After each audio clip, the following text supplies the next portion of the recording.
Un lynx affamé surgit en pleine messe, et l'abbé Thierry sent son cœur s'emballer d'angoisse.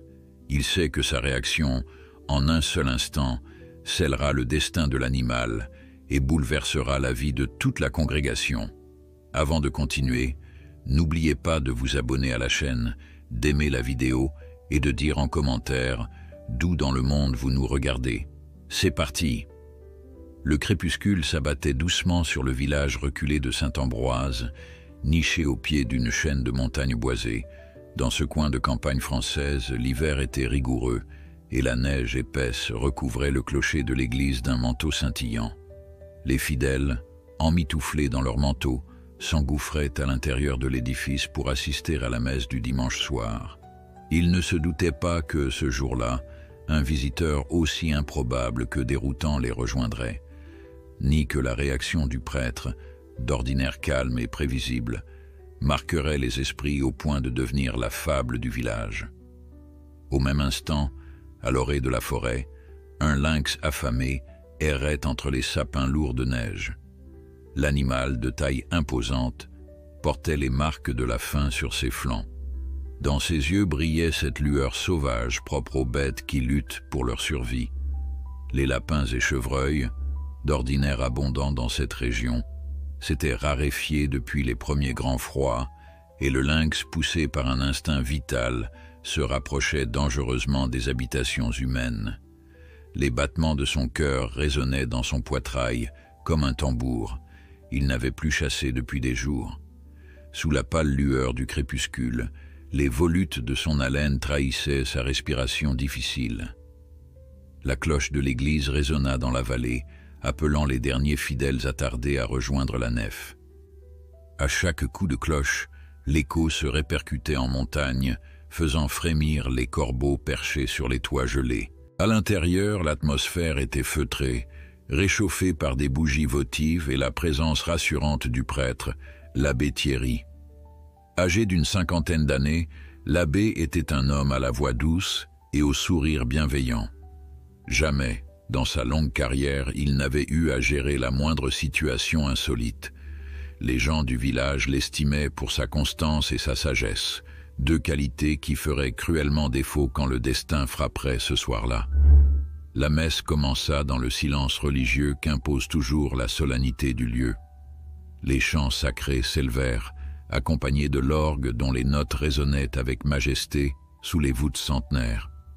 L'abbé prononça son homélie sur la compassion et la force du pardon.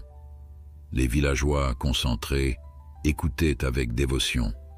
Personne ne prêta attention aux bruits indistincts qui provenaient du portail resté entrouvert.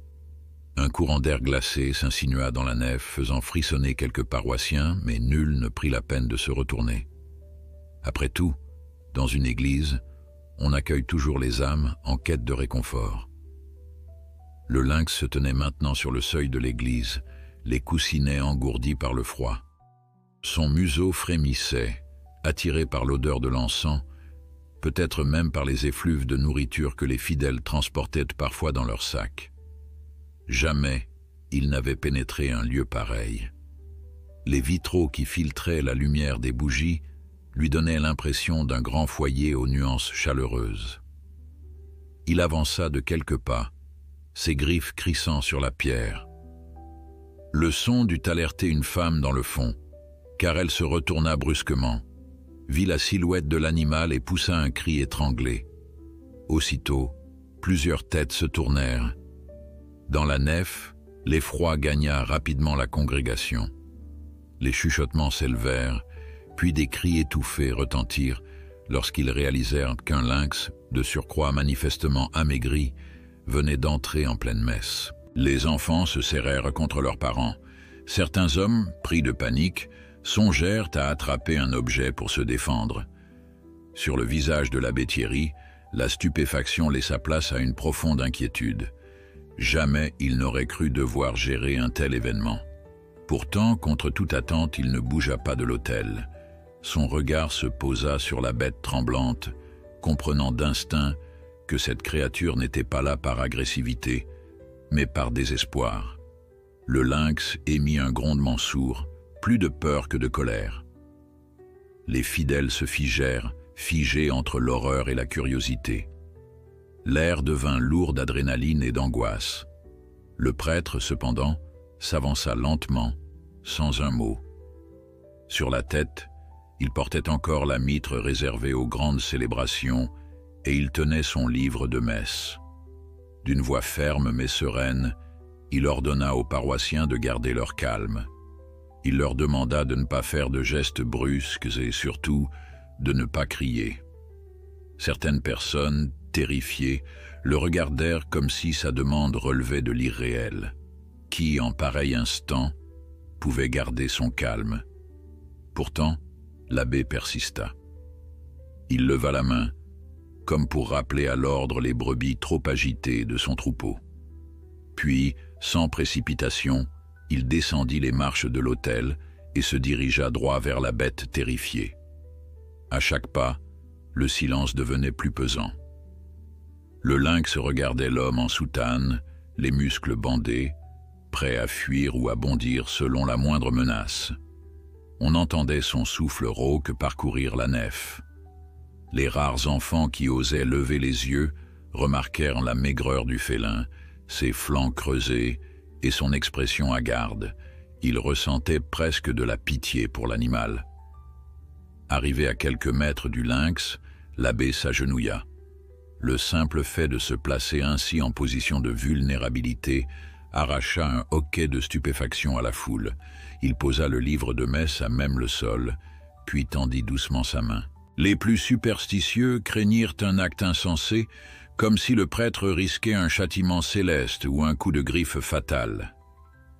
Le lynx, hésitant, renifla l'air de sa truffe contractée. L'odeur d'encens qui imprégnait la soutane du prêtre ne ressemblait à rien de connu pour l'animal. Il lança un regard circulaire aux fidèles, cherchant la sortie. Mais la faim, le froid et l'épuisement clouaient la bête sur place. L'abbé plongea son regard dans celui du lynx. L'église entière retint son souffle. Dans ce face-à-face improbable, il n'y avait plus d'hommes ni de bêtes, juste deux êtres vivants rencontrant la souffrance de l'autre. Au loin, la neige continuait de tomber, recouvrant de son voile blanc les toits et les ruelles désertées. Cette scène, indescriptible, figée dans l'instant, semblait hors du temps. Lorsque l'animal fit un pas, on entendit un frisson dans l'assemblée, comme si un même battement de cœur ébranlait toutes les âmes présentes. Tout à coup, le prêtre retira un petit morceau de pain de la poche intérieure de sa soutane. Il le plaça doucement sur le sol devant lui, avant de reculer d'un pas, toujours agenouillé. Les murmures se firent plus insistants dans la nef, chacun se demandant si le lynx accepterait cette offrande. Dans un silence de cathédrale, l'animal s'avança, flairant l'air, puis le morceau de pain. Personne n'osait faire un mouvement. Finalement, le lynx lapa timidement l'offrande. Ce simple geste, pourtant dérisoire, bouleversa l'assistance. Certains commencèrent à pleurer, d'autres remercièrent le ciel à voix basse. Le prêtre, quant à lui, resta immobile, humble devant la détresse incarnée par ce félin qu'il avait choisi d'accueillir plutôt que de chasser. Les secondes s'égrenaient dans un silence inhabituel, comme si le temps même s'était figé. Le lynx, prenant conscience qu'il était encerclé par des dizaines de regards, mâchonnait lentement le morceau de pain tout en gardant l'abbé Thierry dans son champ de vision. Personne n'aurait osé imaginer une telle scène. Un prêtre, agenouillé au milieu de l'allée centrale, offrant une bouchée de pain à un grand félin amaigri en plein cœur d'une église. Les fidèles, qui quelques instants auparavant récitaient encore leurs prières, demeuraient muets, fascinés par le spectacle autant qu'ils en étaient effrayés. Chez certains, la peur commençait néanmoins à se dissiper, remplacée par une curiosité enfantine. Au bout d'un moment qui parut interminable, l'abbé se redressa lentement, les mains bien en évidence pour ne pas déclencher un mouvement brusque de l'animal. Le lynx ne broncha pas, se contentant d'observer l'homme qui lui faisait face. On aurait presque cru lire un semblant de gratitude dans son regard. Les fidèles, quant à eux, se demandaient Comment sortir de cette situation sans provoquer la panique?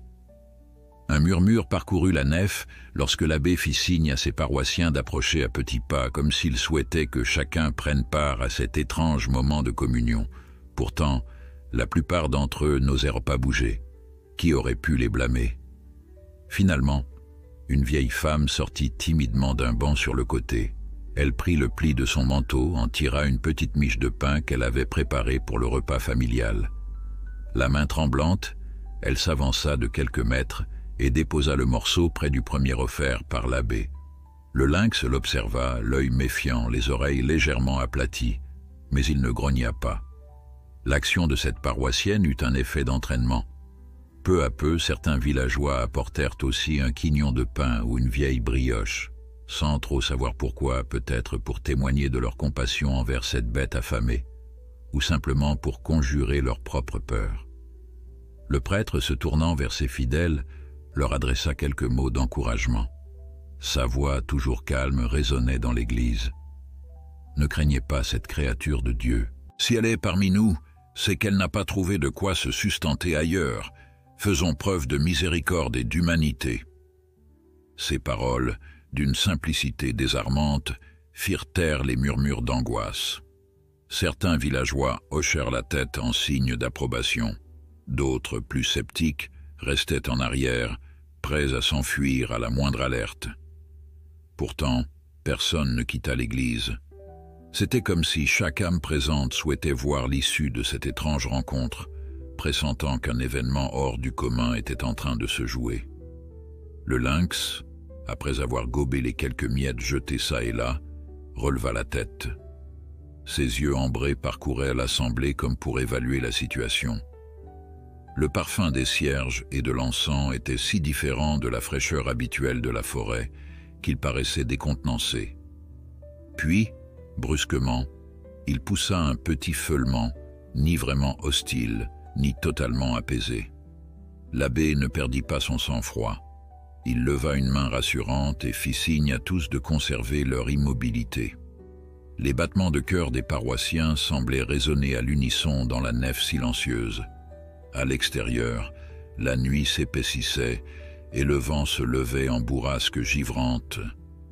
Personne ne s'en souciait vraiment. La scène centrale accaparait toutes les attentions. Soudain, un homme d'une quarantaine d'années, trapu et barbu, se leva brusquement de son banc.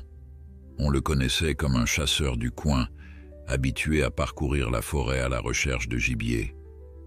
Son visage était contracté par la tension.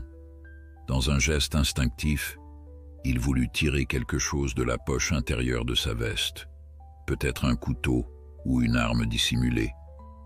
Le prêtre intervint aussitôt d'un regard sévère. « Pas de violence ici », lança-t-il, sa voix résonnant avec force. Le chasseur hésita, balayant la nef du regard. Le lynx, alerté par ce mouvement, se tourna vers lui, oreille dressée. Un silence de plomb s'abattit à nouveau. Finalement, l'homme baissa lentement le bras, conscient qu'un geste de plus aurait pu faire basculer la situation dans le chaos. Il grommela quelques mots inaudibles et se rassit, le visage fermé. Ce moment tendu rappela à chacun que la peur, lorsqu'elle s'exprime trop vivement, peut déclencher des réactions imprévisibles et potentiellement tragiques. Le lynx, quant à lui, semblait de plus en plus épuisé. Les traits de son museau étaient tirés et sa respiration haletante trahissait une fatigue profonde. C'était comme s'il se rendait compte que, ici, personne ne le traquerait. Alors, dans un ultime sursaut de vigilance, il avança lentement entre les bancs, vers l'autel, son museau frôlant parfois le sol, comme s'il cherchait autre chose à se mettre sous la dent, ou simplement un recoin tranquille pour s'abriter du froid. Les fidèles s'écartaient sur son passage, le laissant progresser sans l'entraver. Arrivé au pied des marches menant au chœur, l'animal tourna la tête et aperçut un petit recoin près d'une statue de saint.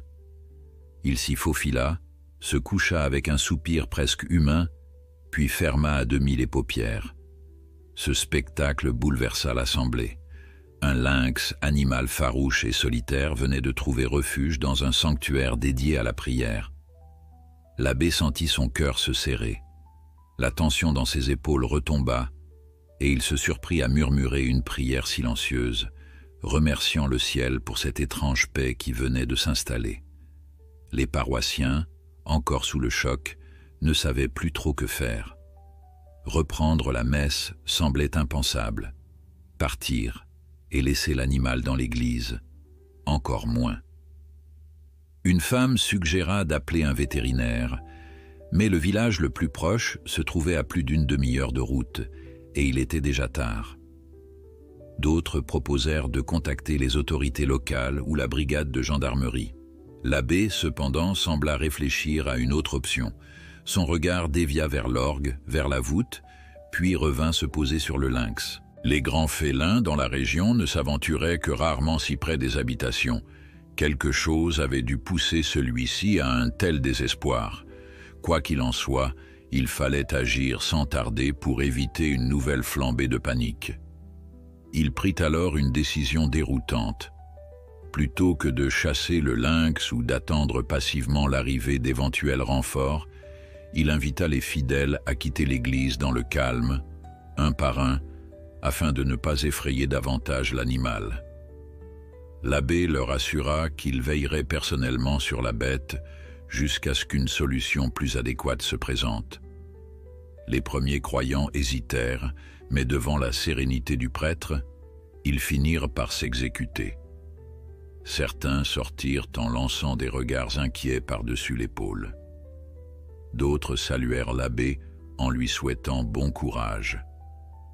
Bientôt, il ne resta plus que quelques âmes dévouées, prêtes à l'assister. Parmi elles, la vieille dame qui avait offert la miche de pain, un couple de fermiers, ainsi que le chasseur, manifestement trop curieux ou trop nerveux pour s'en aller. Dans le silence retombé, on percevait seulement la respiration profonde du lynx, blotti contre la statue. L'abbé retira son manteau et le posa délicatement à proximité, comme pour créer une barrière discrète autour de l'animal. Il espérait ainsi le tenir à distance des courants d'air glacé qui s'infiltraient par la porte grande ouverte. Le chasseur s'approcha, ses bottes résonnant sur le carrelage. Il lança un regard à l'abbé, puis au lynx, et murmura à mi-voix « Vous n'allez pas garder cette bête ici tout de même ?» Le prêtre soutint son regard impassible. « Je ne la garde pas, » répondit-il calmement. « Je l'empêche simplement de mourir de froid et de faim. Et vous feriez bien de faire pareil, si vous ne souhaitez pas que cette histoire se termine dans la violence. » Les fermiers acquiescèrent. Eux savaient à quel point une bête affamée pouvait être imprévisible, et ils comprenaient aussi la nécessité de la soigner. La vieille dame, quant à elle, esquissa un sourire plein de douceur. À ce moment précis, un léger bruit de pas se fit entendre derrière eux. Une jeune femme apparut à l'entrée de l'église. Elle portait un manteau épais, et ses joues étaient rosies par le froid. On la connaissait dans le village comme l'assistante d'un vétérinaire itinérant qui passait parfois dans la région pour s'occuper du bétail et des animaux de compagnie. « Je viens d'apprendre ce qui se passait ici », expliqua-t-elle à voix basse. « Je n'ai pas beaucoup de matériel, mais je peux examiner ce lynx et m'assurer qu'il n'a pas de blessure grave. » L'abbé soulagé hocha la tête. Sans plus attendre, il l'invita à s'approcher. La jeune assistante sortit de son sac une petite lampe, un stéthoscope et un flacon antiseptique. Avec précaution, elle s'agenouilla à bonne distance et alluma la lampe pour scruter le pelage du félin. Les muscles de l'animal se contractèrent aussitôt. Un grondement sourd résonna. Mais il demeura sur place, visiblement trop faible pour s'enfuir ou attaquer. « Il est très amaigri, et son poil est terne », constata la jeune femme après quelques minutes d'observation. « Il doit être épuisé. Pas de traces de plaie ouverte, en tout cas, pas de blessure apparente. Avec un peu de repos et de nourriture, il pourrait s'en sortir. Mais il est dans un état critique. » Un profond soupir parcourut le petit groupe réuni près de l'autel. L'urgence de la situation s'imposait à tous. Et tandis que le vent continuait de hurler au dehors, l'abbé prit conscience que les paroissiens qui venaient de fuir la Seine raconteraient déjà l'événement aux quatre coins du village. D'ici l'aube, toute la vallée saurait qu'un lynx affamé s'était réfugié dans l'église de Saint-Ambroise et que le prêtre avait décidé de le protéger. Il n'imaginait pas encore à quel point cette décision allait déchaîner les passions et peut-être bouleverser le destin de ce village tranquille. Au dehors, le vent ne faiblissait pas, faisant cliqueter les vitraux et sifflant au travers des fissures de la vieille porte de bois. À l'intérieur de l'église, le petit groupe demeurait autour du lynx, qui semblait s'être endormi d'épuisement près de la statue. L'air était lourd d'une étrange solennité, un mélange de crainte, de compassion et de curiosité. L'abbé Thierry, debout auprès de l'assistante vétérinaire, guettait les moindres mouvements de l'animal. Sa posture trahissait une profonde détermination, comme s'il avait déjà fait sien le devoir de veiller sur la créature. « Je voudrais le transporter dans un endroit plus sûr », murmura la jeune femme en relevant la tête. « Ici, les courants d'air et le va-et-vient risquent de le stresser davantage. Il faudrait un lieu au calme où personne ne viendra le déranger. » « Il y a la sacristie », suggéra la vieille dame. « Elle est chauffée et peu fréquentée. » Le chasseur secoua la tête, l'air sceptique. Ses sourcils broussailleux se froncèrent. On sentait qu'il n'approuvait pas l'idée de loger un lynx dans un lieu sain. Cependant, il savait qu'il serait malvenu de s'opposer frontalement à l'abbé devant les quelques témoins présents. En soupirant, il finit par hausser les épaules. « Faites comme vous voulez, lâcha-t-il. Mais si cette bête s'en prend à quelqu'un, vous en porterez la responsabilité. » Personne ne releva la remarque, pas même l'abbé. Il hocha la tête en direction de l'assistante vétérinaire et des fermiers, et tous quatre s'approchèrent de l'animal avec la plus grande prudence. Le lynx, se sentant entouré, entr'ouvrit ses paupières, poussant un long grognement rauque. On percevait sa peur et sa vulnérabilité, mais aussi cette énergie sauvage prête à jaillir si le danger se précisait. Les fermiers déplièrent un drap épais qu'ils étendirent sur le sol. Lentement, millimètre par millimètre, ils parvinrent à glisser le lynx dessus, la bête trop affaiblie pour se débattre réellement. L'assistante posa une main légère sur le flanc osseux du félin. Son geste était aussi délicat que celui d'une mère veillant sur un enfant malade. Avec l'aide de l'abbé et des fermiers, elle souleva doucement le drap pour transporter l'animal vers la sacristie, située derrière le chœur. Le lynx, ensommeillé, se laissa faire, n'émettant qu'un bref feulement avant de refermer les yeux. Le petit convoi progressa lentement entre les bancs, sous le regard du chasseur et de la vieille dame qui, restés en retrait, se signaient presque machinalement. La sacristie était un espace exigu, mais chauffé par un vieux poêle à bois. Les murs de pierre épais y maintenaient une température bien plus clémente qu'au sein de la nef glaciale. L'abbé indiqua un coin près du poêle où l'on pouvait installer provisoirement l'animal. L'assistante vétérinaire sortit un second drap de son sac et l'étala à même le sol, puis ils déposèrent le lynx avec précaution. Le félin ouvrit un œil, jeta un coup d'œil à la ronde, puis reposa la tête sur ses pattes, visiblement trop épuisé pour protester davantage. « Il va falloir lui donner à boire et à manger, mais par petites quantités, » précisa l'assistante. Quand un animal est affamé, le gaver d'un coup peut aggraver son état. Je vais préparer un mélange nutritif que je lui administrerai à la seringue, si besoin.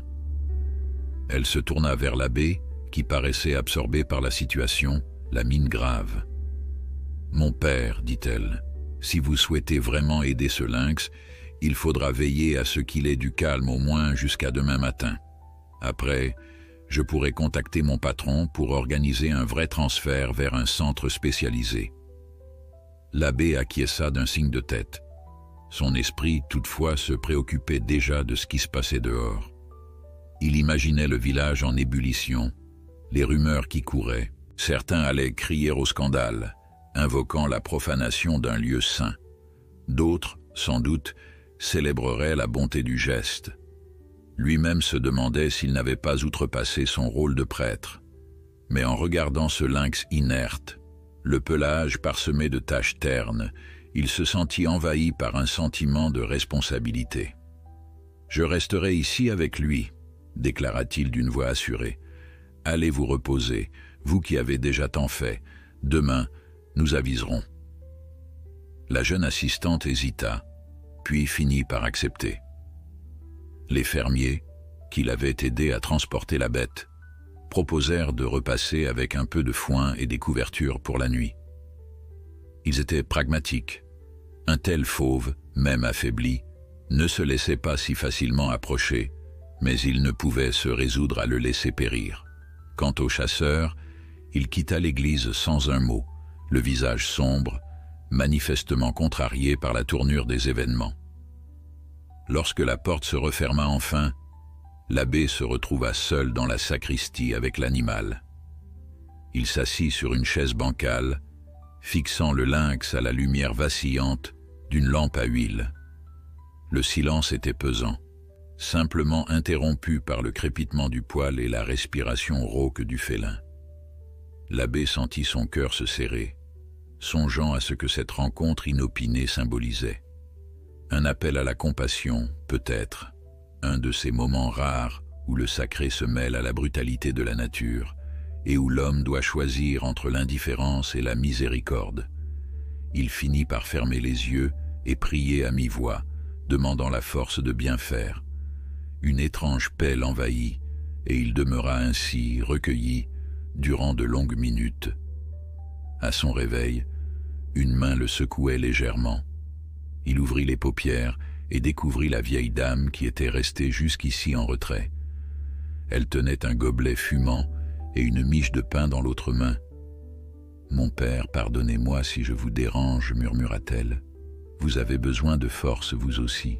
Tenez, buvez un peu de ce bouillon chaud que j'ai préparé. » L'abbé, reconnaissant, but quelques gorgées. Le liquide lui réchauffa l'estomac et l'âme. À ses pieds, le lynx respirait toujours, mais d'un souffle plus régulier. La vieille dame déposa une bougie près du poêle pour augmenter la clarté de la pièce, puis s'accroupit devant le félin, le visage empreint d'une douceur maternelle. « Vous savez, mon père, » murmura-t-elle, « quand j'étais enfant, j'ai recueilli un chat blessé dans ma grange. Mon père s'est fâché, il trouvait que c'était une perte de temps. Mais ce chat m'a sauvé de la solitude. Alors, si je peux faire quelque chose pour ce lynx... » Elle laissa sa phrase en suspens, puis posa la main sur l'épaule de l'abbé. Le prêtre lui sourit faiblement, ému par cette confession inattendue.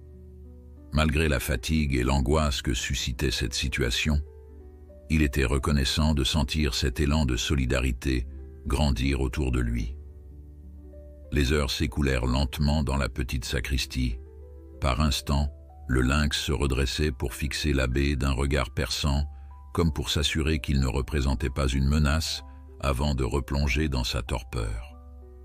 Dehors, la tempête de neige continuait de balayer la vallée, rendant toute circulation hasardeuse. Le village, désormais enveloppé par le noir de la nuit, vivait au rythme des rumeurs. On prétendait que le prêtre avait complètement perdu la tête. D'autres juraient que ce lynx était un signe de providence, un test divin. Personne ne restait indifférent. Au cœur de cette nuit agitée, l'abbé entendit la porte de la nef s'ouvrir à nouveau. Son cœur se serra. Il redoutait une intervention hostile, peut-être celle de certains habitants déterminés à en finir avec l'animal. Il se leva, prenant soin de ne pas effrayer le lynx, et sortit de la sacristie.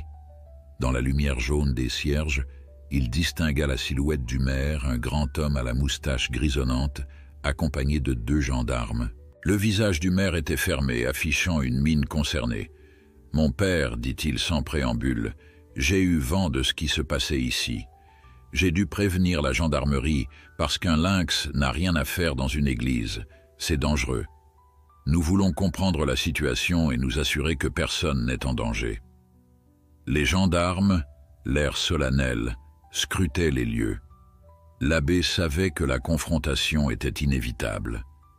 Il prit une lente inspiration, son regard allant du maire aux forces de l'ordre, puis à la porte de la sacristie derrière lui.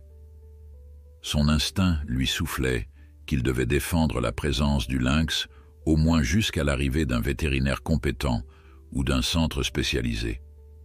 Toutefois, la loi était claire. Maintenir un tel animal sauvage dans un espace public relevait de l'infraction.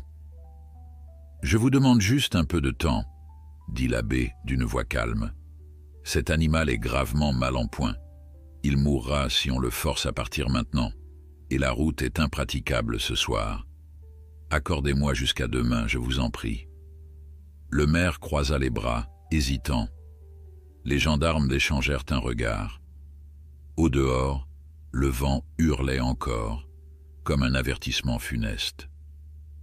Tout le village attendait une décision, et cette décision déterminerait s'il fallait renvoyer la bête à la nature, quitte à la condamner, ou la laisser bénéficier du fragile refuge offert entre ces murs centenaires. La tempête continuait de rugir au dehors, son souffle glacé rappelant à chacun la rudesse de l'hiver. L'abbé Thierry, debout près de la porte donnant sur la nef, fixait le maire et les deux gendarmes avec une détermination calme. Le maire, les bras toujours croisés, attendait une réponse convaincante. Les yeux fatigués de l'abbé témoignaient de la nuit déjà longue qu'il venait de passer à veiller sur le lynx. « Je comprends vos inquiétudes, monsieur le maire, dit enfin l'abbé d'une voix posée. Mais voyez vous-même l'état de cet animal. Il n'a plus la force de menacer qui que ce soit, et la route est trop dangereuse ce soir pour le déplacer sans risquer sa vie. » Le maire jeta un coup d'œil autour de lui. Les cierges, consumés presque jusqu'à la moitié, projetaient des ombres vacillantes sur les murs. Les bancs de la nef étaient vides, à l'exception de la vieille dame demeurée en prière, chapelet en main, et du chasseur qui s'était réchauffé un moment avant de s'en aller. Sans un mot, le maire s'avança de quelques pas, notant l'atmosphère singulièrement paisible qui régnait dans l'église. « J'ai reçu des plaintes, mon père, » reprit-il d'un ton qu'il voulait neutre. « Plusieurs habitants disent qu'il est irresponsable de garder un lynx dans un lieu public. Ils craignent pour leur sécurité. Et, selon la loi, un tel animal devrait être placé sous la surveillance d'un organisme habilité. « Personne ne peut venir ce soir, » rétorqua l'abbé. « L'assistante vétérinaire et moi-même avons pris les premières mesures pour stabiliser la bête. Demain, dès l'aube, si la neige se calme, elle contactera son supérieur. Je vous assure que nous ne retenons pas le lynx ici par défi ou par provocation. Nous cherchons seulement à lui éviter une mort certaine, là, dehors, par ce froid. » Les gendarmes s'échangèrent un regard circonspect, écoutant les deux hommes avec attention. Ils connaissaient la réputation de l'abbé Thierry, homme de paix et de compromis, souvent loué pour son engagement envers les plus démunis. Mais un lynx n'était pas un mendiant ordinaire, c'était un prédateur sauvage. L'un des gendarmes prit la parole, la voix trahissant un léger malaise. « Mon père, est-ce que vous pourriez au moins nous le montrer ? Nous avons besoin de vérifier s'il n'est pas blessé ou dangereux. Nous ferons un rapport à la préfecture dans la foulée. » L'abbé hocha la tête et ouvrit la porte de la sacristie. Le maire et les deux gendarmes s'engagèrent à sa suite, pénétrant dans la petite pièce chauffée par le poêle. Là, recroquevillé sur le drap étendu au sol, le lynx somnolait encore, le flanc se soulevant au rythme d'une respiration lourde. Ses poils, sombres et par endroits collés par la neige fondue, révélaient l'état lamentable dans lequel il se trouvait. Ses côtes saillaient sous la fourrure, témoignant d'un manque cruel de nourriture. Le maire s'approcha prudemment, prenant soin de ne pas effrayer la bête. Les gendarmes, eux, restèrent légèrement en retrait, prêts à intervenir si l'animal montrait le moindre signe d'agressivité. Pourtant, lorsqu'ils virent le lynx de plus près, leur raideur s'atténua. La vision d'une créature aussi majestueuse réduite à l'état d'un être vulnérable, toucha jusqu'aux plus réticents. Le silence devint presque palpable, comme si chacun mesurait la gravité de la situation. « Vous voyez » fit l'abbé en désignant les flancs émaciés du félin. « Il ne tient debout que par miracle. Si j'avais chassé cet animal hors de l'église, il serait mort dans la neige. » « D'après ce que je vois, » souffla le maire en se redressant, « cet animal n'ira nulle part avant d'avoir repris des forces. Et il ne survivra pas si on l'oblige à quitter ces lieux ce soir. » Ces mots tombaient comme un constat inéluctable. Le gendarme le plus âgé se tourna alors vers l'abbé, retirant son képi en signe de respect. « Officiellement, nous devons signaler que le lynx est retenu ici, dans un bâtiment public, ce qui est hors norme. Mais compte tenu de la tempête et de son état, nous allons recommander à la préfecture de faire preuve de clémence. Vous devrez néanmoins collaborer demain matin, lorsque les services compétents viendront le récupérer. » Le prêtre inclina la tête, soulagé. Il savait que ce répit ne résolvait pas tous les problèmes. L'animal restait un cas délicat. En Freux, la présence d'un lynx dans le village risquait de provoquer bien des remous.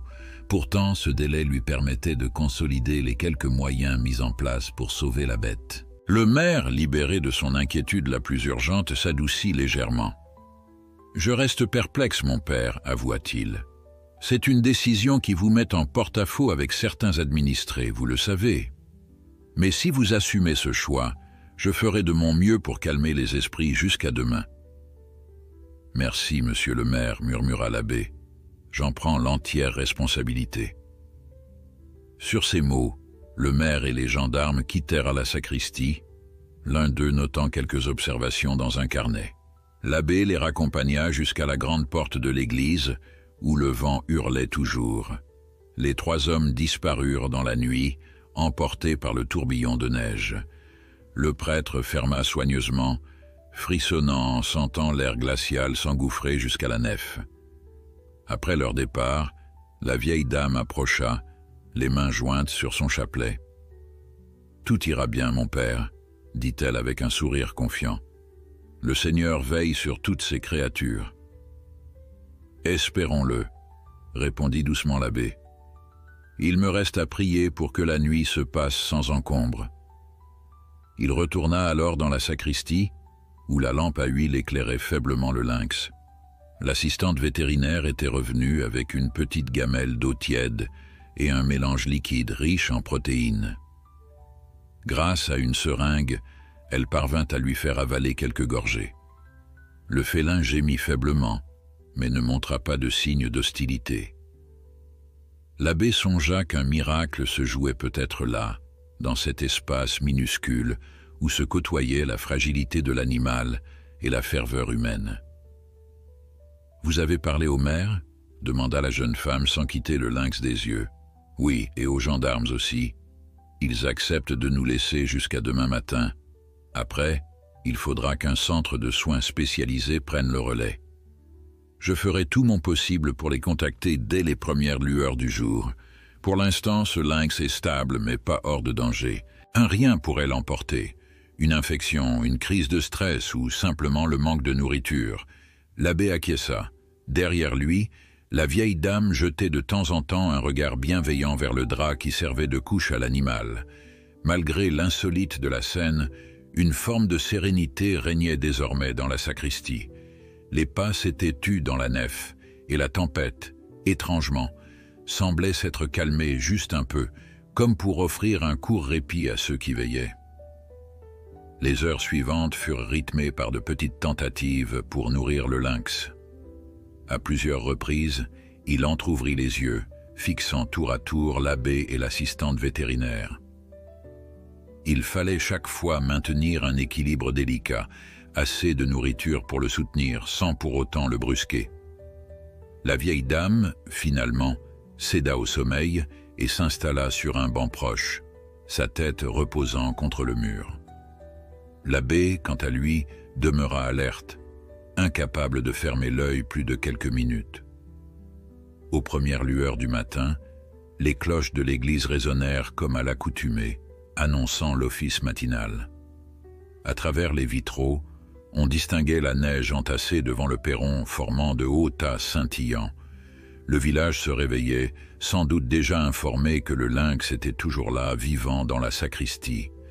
L'assistante vétérinaire fit un premier appel téléphonique, tandis que l'abbé disposait discrètement un écriteau sur la porte principale, invitant les fidèles à entrer sans bruit et à respecter le silence pour ne pas perturber la bête en convalescence.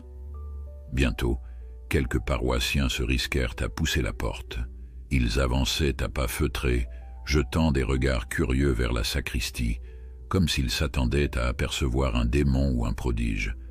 Mais l'abbé les accueillit avec un sourire et leur expliqua brièvement la situation, leur demandant de prier pour la guérison de l'animal, au même titre que pour la paix du village. L'histoire avait déjà commencé à se répandre dans la région, alimentant les conversations à la boulangerie, chez l'épicier et même au café du coin, encore enneigé. À l'arrière de l'église, la jeune femme raccrocha enfin son téléphone, le regard illuminé d'un espoir nouveau. « Ils arrivent », annonça-t-elle. « Mon patron et un collègue de la réserve naturelle, avec du matériel pour capturer l'animal sans le blesser. Il faudra leur laisser le temps de faire la route. Mais ils viennent, c'est certain. » Cette nouvelle fit bondir le cœur de l'abbé. Il savait que la suite ne serait pas simple.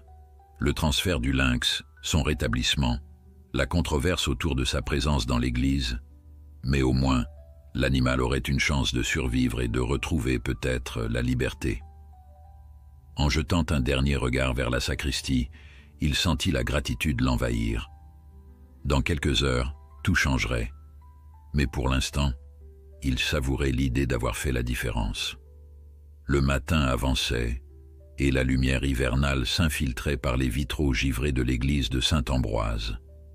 Malgré l'ambiance feutrée, on sentait une certaine effervescence. Les allées, pourtant vidées de leurs fidèles ordinaires, bruissaient de chuchotements. Des paroissiens entraient à pas de loup, levaient les yeux vers le chœur, puis repartaient en silence lorsqu'ils apercevaient l'abbé veillant dans la sacristie. Cette curiosité contenue en disait long sur l'ampleur de l'événement.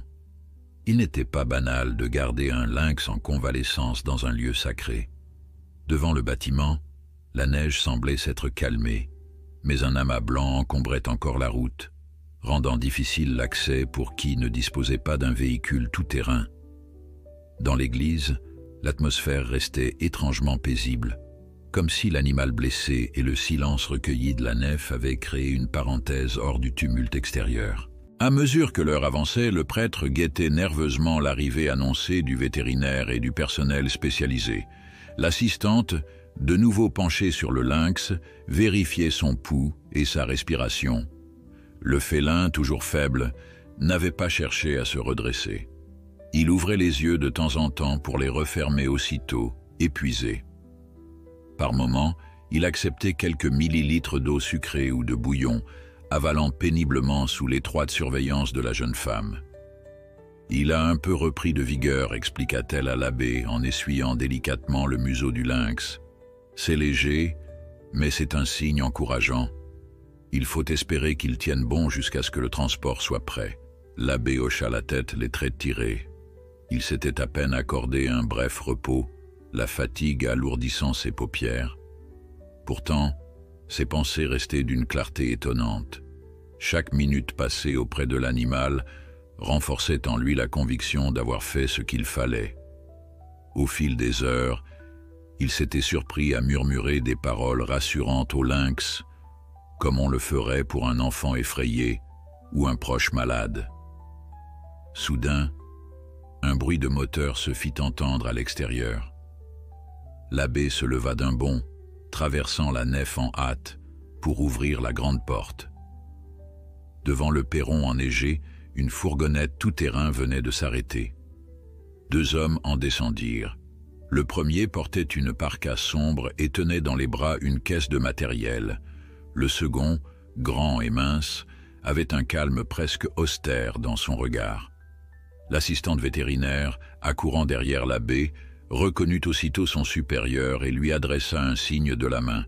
« Entrez vite », lança l'abbé, soucieux de les préserver du froid. « Je vous préviens, il y a un peu de monde dans l'église, mais nous avons gardé un maximum de calme. » Les deux nouveaux arrivants franchirent la porte, s'ébrouant pour chasser la neige de leurs bottes.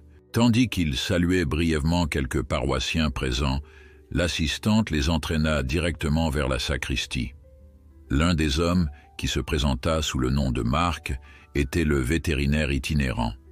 Son collègue, Philippe, semblait plutôt issu d'un organisme de préservation de la faune sauvage, à en juger par l'écusson cousu sur sa veste. « Raconte-moi, » dit Marc à l'attention de la jeune femme. « Comment est-il arrivé ici? Quel est son état depuis hier ?» Elle expliqua rapidement la découverte de l'animal pendant la messe, sa détresse manifeste, la tentative de le nourrir et de le réchauffer. Philippe, lui, déballait déjà un matériel spécifique, un fusil hypodermique, des seringues, des solutions pour réhydrater l'animal en sous-cutané.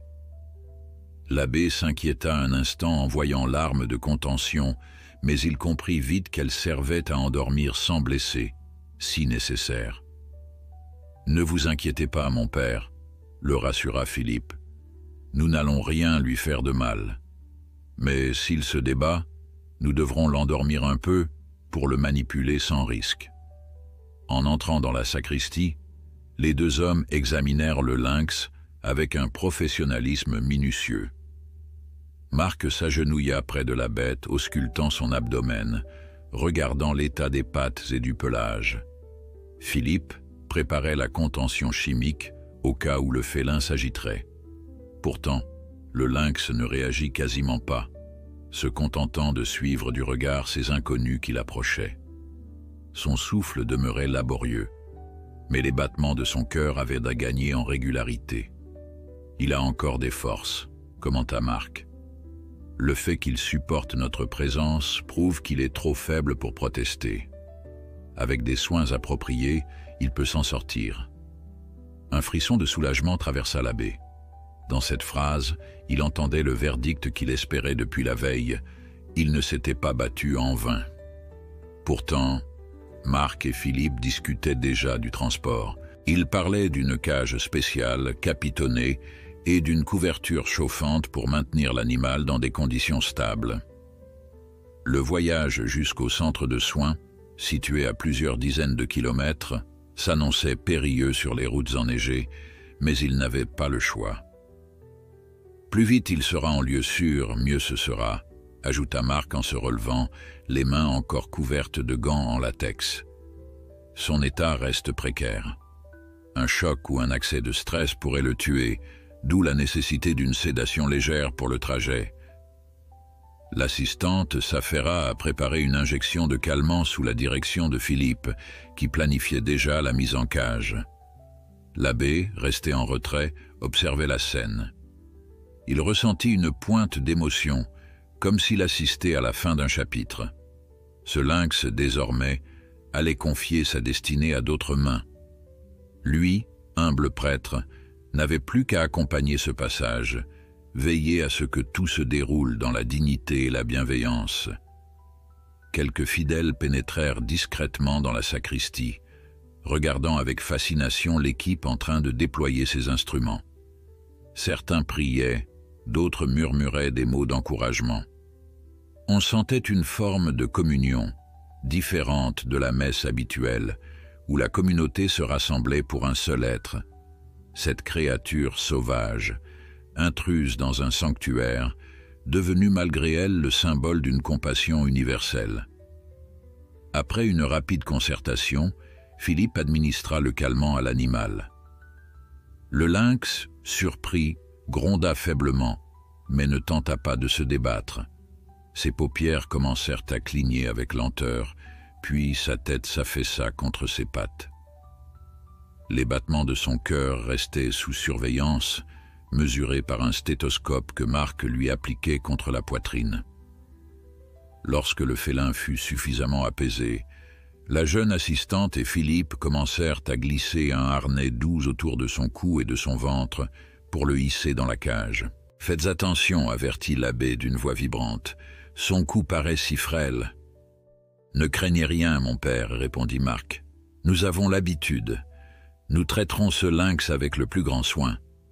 Avec beaucoup de précautions, ils soulevèrent la bête et la déposèrent dans la cage spécialement conçue pour le transport d'animaux sauvages. L'intérieur était garni de couvertures épaisses et un branchement permettait de maintenir une température suffisante. Le lynx émit un son rauque, comme un dernier appel, avant de se rendormir sous l'effet du sédatif. « Voilà », murmura Philippe en refermant le loquet. « C'est terminé.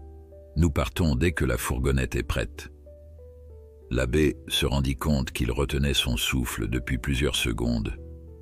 Un profond soulagement l'envahit, mêlé d'une tristesse inattendue.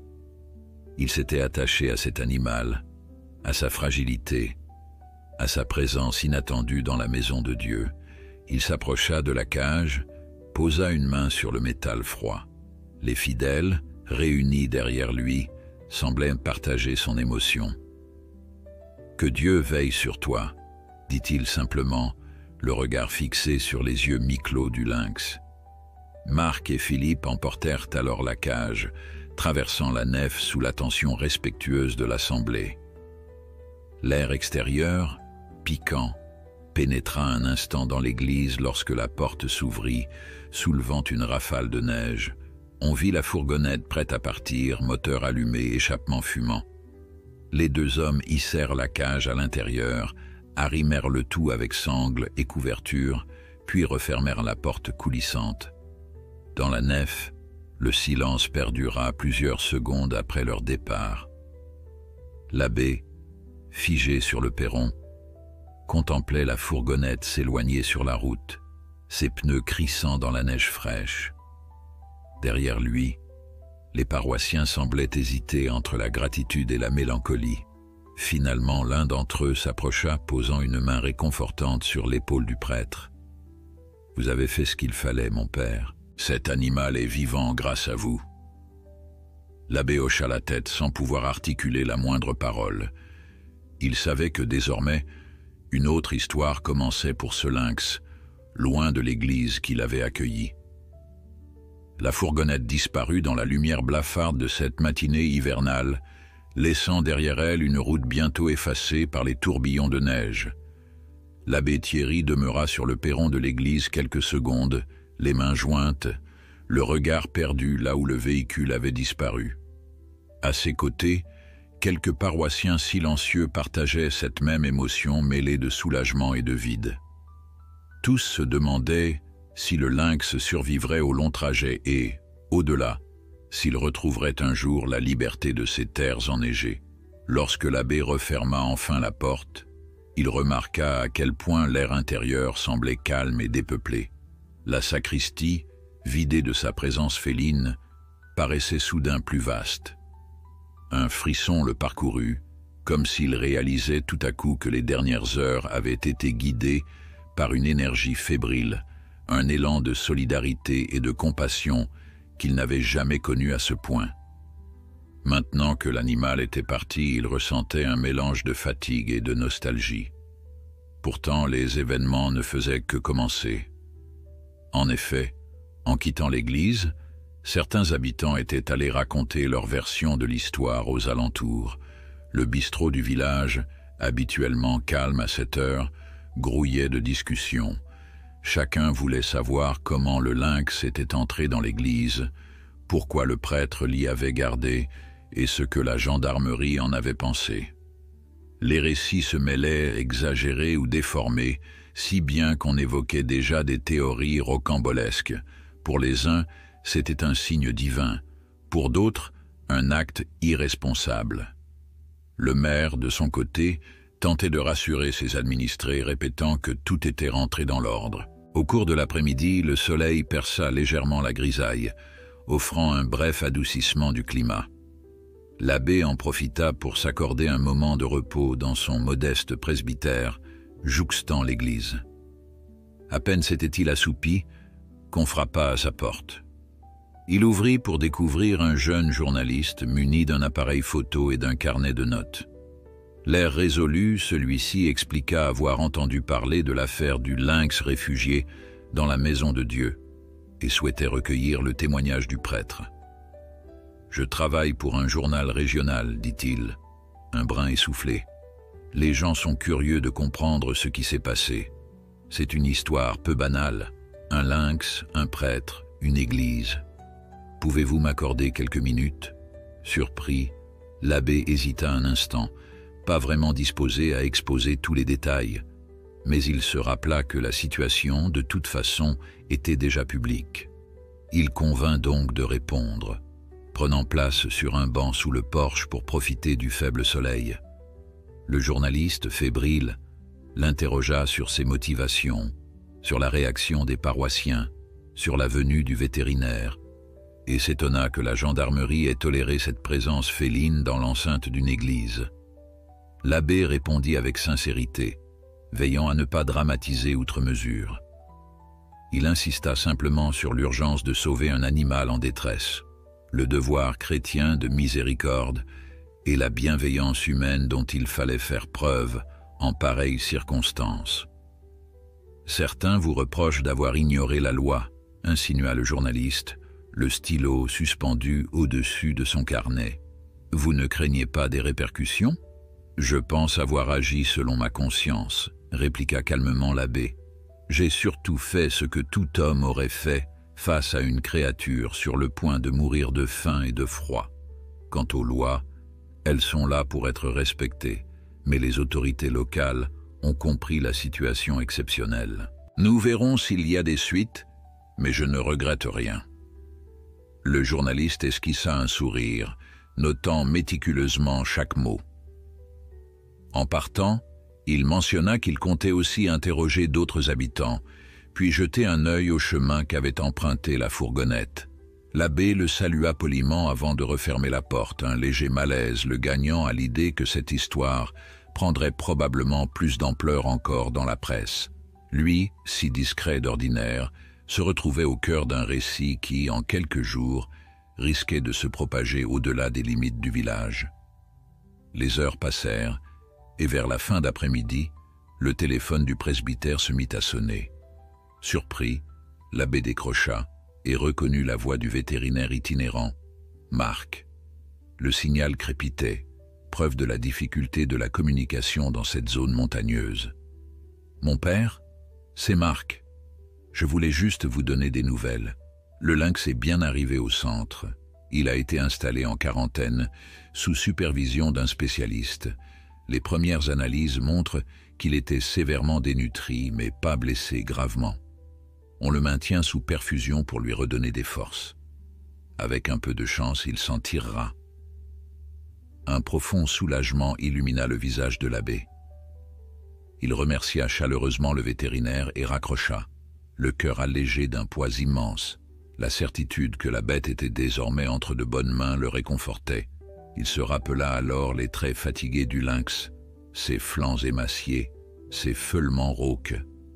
Le souvenir de ses yeux ambrés le ramena à ce moment d'échange unique dans la nef, comme une prière silencieuse. Au fond de son âme, il pria pour qu'un jour cet animal retrouve la vigueur d'antan et reparte courir sur les pentes enneigées. Cependant, si le lynx était à présent en sécurité, la controverse grandissait dans le village. Le lendemain matin, alors que l'abbé traversait la place pour se rendre à l'épicerie, il sentit les regards peser sur lui. Certains habitants l'abordaient pour le féliciter de sa charité, estimant qu'il avait rendu honneur au message chrétien d'accueil et de protection. D'autres, au contraire, le fuyaient du regard ou lui adressaient des reproches à mi-voix, comme s'il avait gravement enfreint l'ordre établi. L'un d'eux, un agriculteur réputé pour son franc-parler, le héla devant tout le monde. « Vous pensez quoi, mon père, de ces bestioles qui égorgent nos brebis? Vous allez aussi leur ouvrir les portes des granges. » L'abbé s'immobilisa, pris de court. Il savait que les lynx étaient parfois accusés d'attaquer le bétail, bien que ces incidents fussent rares. Sans s'emporter, il répondit calmement « Je comprends vos inquiétudes, mais cet animal était mourant. Je n'ai pas encouragé la présence d'un prédateur, j'ai juste agi pour éviter une souffrance inutile. Je ne prétends pas résoudre tous les conflits, mais celui-ci était entre mes mains à ce moment précis. L'agriculteur grommela quelque chose avant de s'éloigner, visiblement peu convaincu. Autour de la scène, plusieurs personnes hochèrent la tête en signe d'approbation envers l'abbé. D'autres préféraient rester neutres, conscients des enjeux économiques liés à l'élevage et craignant que la réintroduction des grands prédateurs ne cause plus de tort que de bien. Ainsi, une faille se dessinait dans la communauté, cristallisant deux visions opposées. L'une, portée vers la préservation de la faune sauvage, l'autre, ancrée dans le pragmatisme des éleveurs et la peur des pertes. Le même jour, le maire convia l'abbé à la mairie pour discuter de l'affaire du lynx. Il souhaitait limiter les tensions et anticiper une éventuelle enquête administrative. Dans la salle de réunion, éclairée par une lumière électrique crue, le maire accueillit le prêtre avec un visage soucieux. Derrière la porte, on entendait les murmures de quelques conseillers municipaux, tous impatients de connaître la marche à suivre. « Mon père, nous devons faire un point sur cette histoire, dit-il sans détour. La presse régionale s'est emparée du sujet. Certains parlent d'actes héroïques, d'autres d'inconscience. Il faut éviter que cela ne dégénère en scandale. » L'abbé, déjà fatigué par les multiples échanges de la journée, hocha lentement la tête. Il expliqua de nouveau qu'il ne regrettait rien, qu'il avait agi par compassion et urgence. Le maire, compréhensif, lui demanda de signer une simple déclaration relatant les faits.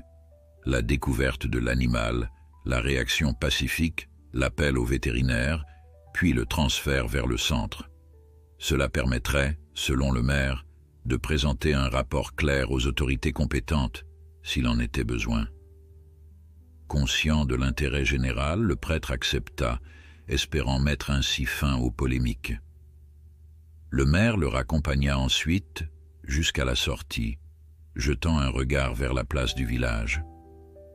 Quelques groupes discutaient encore, pointant l'église du Menton. Les nuages gris se regroupaient dans le ciel, annonçant probablement de nouvelles chutes de neige. L'abbé sentit une lassitude le gagner. Il venait simplement d'aider une créature en détresse, et voilà que l'onde de choc persistait, faisant rejaillir des questions épineuses sur la cohabitation entre l'homme et la faune sauvage. « Courage, mon père !» murmura le maire. « Les gens finiront par tourner la page. » En rejoignant le presbytère, l'abbé songea que la page n'était pas prête de se tourner. Il pressentait que cette histoire avait touché à quelque chose de plus profond dans le cœur des hommes. La frontière ténue entre la crainte et l'empathie, entre la nécessité de se protéger et le devoir d'assistance envers la vie, sous quelque forme qu'elle se présente. Les jours suivants, un étrange mélange de fébrilité et de lassitude s'empara du village. L'incident du lynx, d'abord perçu comme une anecdote insolite, avait fini par alimenter d'interminables débats. À l'auberge, les conversations viraient parfois à l'altercation entre ceux qui félicitaient l'abbé Thierry pour son courage et ceux qui, craignant une prolifération des prédateurs, l'accusaient d'inconséquence. Les éleveurs de la région ressentaient plus vivement chaque menace potentielle sur leurs bêtes, déjà éprouvées par l'hiver rigoureux. Le mot « lynx » devint ainsi un point de friction, brandi comme symbole de discorde ou d'unité, selon la sensibilité de chacun. Malgré l'agitation croissante, l'abbé continuait d'honorer ses obligations quotidiennes. Chaque matin, il célébrait la messe devant une assemblée dont le nombre, étrangement, augmentait depuis l'affaire. Certains paroissiens, jadis peu assidus, voulaient témoigner leur soutien. D'autres venaient au contraire jauger l'homme au centre du scandale. L'abbé constatait que, loin de le fuir, beaucoup de gens cherchaient un éclaircissement spirituel sur les événements. Chaque sermon devenait alors l'occasion de prôner l'équilibre, l'importance de la modération et du respect de la vie sous toutes ses formes. Pourtant, il sentait bien que ces paroles suscitaient parfois une écoute dubitative, et il priait en silence pour que la tempête médiatique se dissipe. Justement, la presse régionale s'acharnait. Au-delà du jeune journaliste local, D'autres médias avaient flairé la singularité de l'affaire. Un lynx affamé sauvé par un prêtre au beau milieu d'une messe. Les articles se multipliaient, chacun ajoutant son lot de commentaires plus ou moins fondés. Des photographes tentaient même d'approcher l'église pour capturer le visage de l'abbé ou recueillir les témoignages des villageois. 2 reporters passèrent une matinée entière à arpenter les ruelles, questionnant les habitants sur leur vision du « miracle du lynx », comme l'avaient de surnommer certains quotidiens en quête de titres accrocheurs. Le maire, excédé par l'ampleur de la rumeur, convoqua de nouveau l'abbé pour un entretien discret dans son bureau. Les tentures vieilles d'une décennie, les piles de dossiers qui s'entassaient, tout témoignait de la gestion locale parfois chaotique. En voyant entrer le prêtre, le maire poussa un long soupir. « Mon père, si j'avais su que cette affaire tournerait ainsi. Depuis 1 semaine, on ne parle que de ça.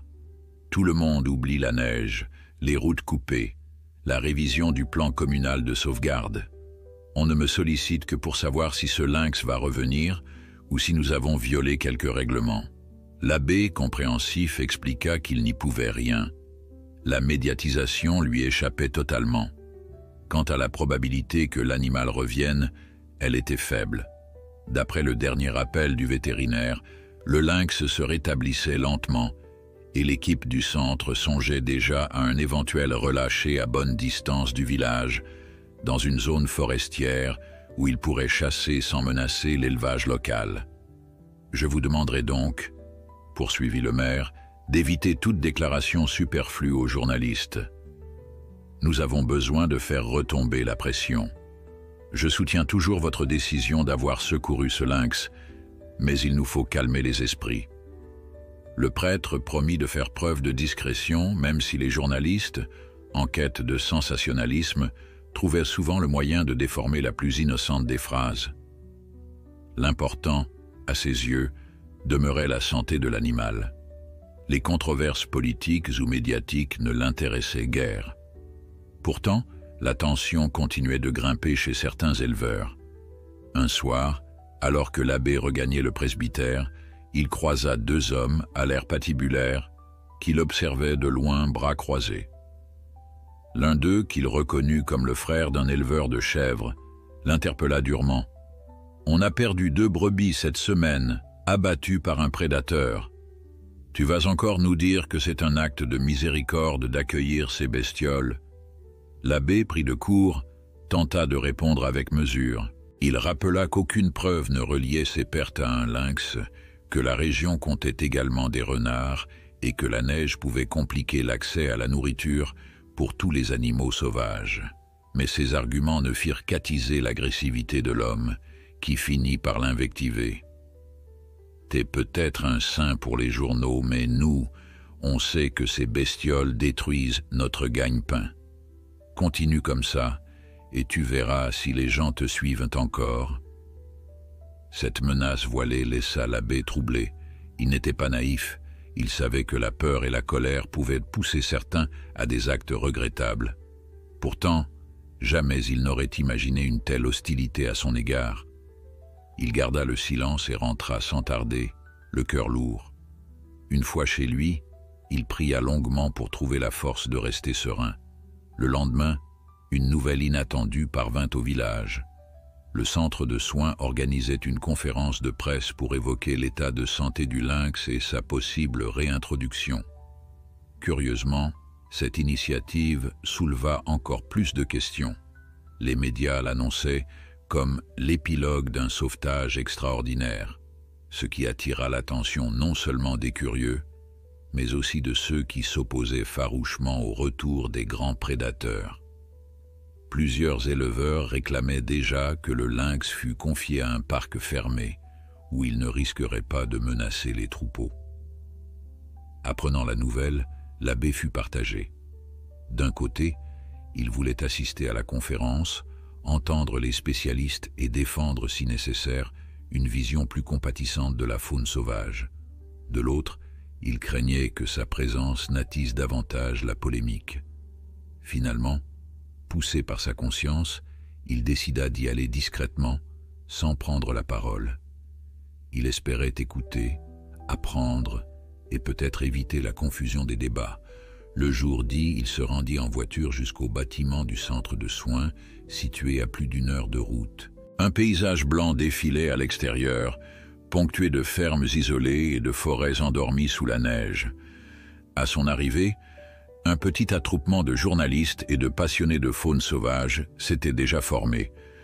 On devinait la présence de caméras, de micros, et l'on entendait des exclamations diverses. « Le voilà, c'est l'abbé !» Plusieurs flashs crépitèrent immédiatement, agressant ses yeux habitués à la lumière tamisée de l'hiver. Il tenta de se frayer un chemin, la tête baissée pour éviter les sollicitations les plus insistantes. L'assistante vétérinaire l'aperçut et le guida vers une salle où Marc et Philippe, les 2 hommes qui avaient transporté le lynx, préparaient déjà une table ronde. Quelques responsables du parc naturel étaient là, tout comme un porte-parole des autorités régionales, visiblement prêt à détailler les enjeux légaux. L'abbé s'installa en fond de salle, son col romain attirant néanmoins l'attention de certains observateurs. Lorsque la conférence commença, le vétérinaire Marc prit la parole pour exposer l'état de santé actuel du lynx. L'animal avait repris du poids, recevait des soins quotidiens et montrait des signes encourageants de rétablissement. Philippe, représentant la réserve naturelle, expliqua que la réintroduction serait envisagée seulement après une période de remise en forme complète, dans un secteur boisé où le lynx aurait peu de contact avec l'élevage domestique. L'un des journalistes demanda si l'abbé avait prévu de donner sa bénédiction à la bête, déclenchant quelques rires dans l'assemblée. L'abbé, malgré l'inconfort de la plaisanterie, garda le silence, bien décidé à ne pas entrer dans le jeu médiatique. Puis vint le moment des questions les plus sensibles. Un éleveur présent dans la salle, visage fermé, s'emporta. « Vous prétendez vouloir relâcher ce lynx, et quand il aura faim, il s'en prendra aux brebis. Qui nous indemnisera ?» Les représentants du parc expliquèrent les mesures de suivi, les colliers GPS, les dispositifs de protection des troupeaux. Mais l'homme resta sceptique, haussant la voix pour se faire entendre. D'autres éleveurs le soutenaient, contrariés par ce qu'ils voyaient, comme une décision prise loin de leurs préoccupations quotidiennes. Finalement, un journaliste pointa son micro vers l'abbé Thierry, l'invitant à s'exprimer. Le prêtre, gêné, se leva lentement. Il sentit tous les regards braqués sur lui et son cœur accéléra. Pourtant, une sorte de calme intérieur l'envahit alors qu'il s'apprêtait à parler. « Je ne suis pas là pour juger qui que ce soit, » dit-il en pesant ses mots. « J'ai recueilli ce lynx parce qu'il était à l'agonie et je referai la même chose pour toute créature en détresse. Je comprends la légitime inquiétude des éleveurs. Je comprends aussi la nécessité de protéger la faune sauvage. Nous devons trouver ensemble un équilibre. La discussion est nécessaire, le respect aussi. » Son intervention, brève, suscita un bref instant de silence. Quelques applaudissements se firent entendre, tandis que certains, notamment l'éleveur courroucé, secouaient la tête d'un air las. L'abbé se rassit, le visage fermé, conscient que la réconciliation des points de vue prendrait du temps. Lorsque la conférence s'acheva, la tension dans la salle demeura palpable. Plusieurs éleveurs, encore échaudés par les explications qu'ils jugeaient trop théoriques, quittèrent les lieux en haussant les épaules. D'autres participants allèrent saluer le vétérinaire et les représentants du parc, cherchant des précisions sur le protocole de réintroduction. Quant à l'abbé Thierry, il aurait volontiers pris congé au plus vite, mais il fut aussitôt accaparé par 2 journalistes qui l'encerclèrent, caméra braquée. Il s'efforça de garder son calme, bien que la fatigue commençât à peser sur ses épaules. « Mon père, votre discours a été très mesuré, » lança une reporter à la veste rouge. « Comment réagissez-vous aux critiques d'irresponsabilité qu'on vous adresse ? Certains estiment que vous soutenez une faune dangereuse ? » « Je ne soutiens rien de dangereux, » répondit l'abbé en serrant la mâchoire, conscient du piège que pouvait représenter la moindre phrase. « Je rappelle simplement qu'un animal mourant ne menace personne. Quand il ira mieux, c'est aux spécialistes de décider du meilleur endroit pour le relâcher, en tenant compte des réalités locales. Il tenta de clore l'entretien, mais un autre journaliste, dictaphone tendu, lui coupa la retraite. Certains habitants de Saint-Ambroise jugent votre geste symbolique, presque politique. Vous identifiez-vous à un mouvement de protection des lynx ou restez-vous purement dans le cadre de votre foi? Je suis un homme d'église, répliqua-t-il, pesant chaque mot pour ne pas alimenter la polémique. Ma foi m'enseigne l'empathie. Si j'ai recueilli ce lynx, c'est avant tout un acte de compassion envers un être vivant qui souffrait. Il sentit alors une main légère se poser sur son bras. C'était l'assistante vétérinaire qui lui souffla qu'on l'appelait à l'extérieur. Voyant là une occasion de s'esquiver, l'abbé remercia poliment les journalistes, promit de répondre plus tard s'il le pouvait, puis suivit la jeune femme jusque sur le parking. Le ciel restait bas, les nuages annonçant encore de la neige, et un léger vent faisait craquer les branches des sapins environnants. « Pardon de vous avoir tiré de là », murmura l'assistante, « mais vous aviez l'air épuisé. Marc souhaite vous parler avant que vous ne repartiez. » Elle mena l'abbé jusqu'à la zone de quarantaine, située dans un bâtiment attenant où l'odeur de désinfectants et de médicaments planait. Marc, vêtu de sa blouse blanche, les attendait près d'un enclos grillagé. À l'intérieur, on apercevait des boxes dans lesquelles on soignait divers animaux, un renard blessé, un busard dont l'aile était bandée, et au fond, la silhouette tachetée du lynx. Surpris, l'abbé retint son souffle. Il ne s'était pas attendu à le revoir. « Il n'est pas encore complètement rétabli », expliqua Marc, « mais il tient déjà bien mieux sur ses pattes. Il a repris 1 kilo depuis son arrivée. Approchez, vous pouvez le voir de plus près, mais sans franchir la barrière. » Avec précaution, l'abbé s'avança. Le lynx était allongé sur le sol, dans un coin protégé, un bandage discret sur l'une de ses pattes avant. Son regard, d'un ambre profond, se posa un instant sur le visiteur. Bien qu'il conservât une certaine réserve, il ne semblait plus terrorisé comme lorsqu'il agonisait dans l'église. Sa respiration paraissait plus sereine.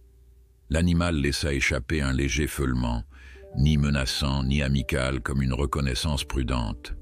« Chaque jour, il retrouve un peu de force, » reprit Marc.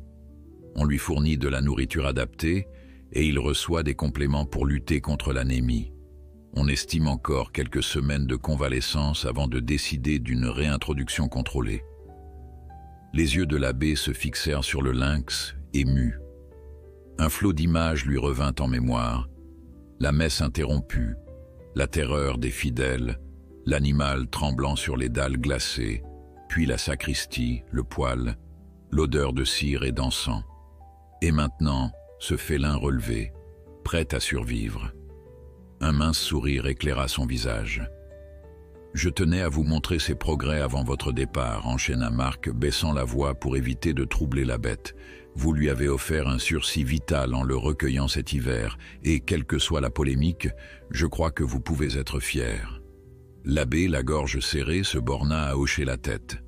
Après un dernier regard vers l'enclos, il salua Marc, remercia l'assistante et sortit du centre, ruminant les paroles du vétérinaire.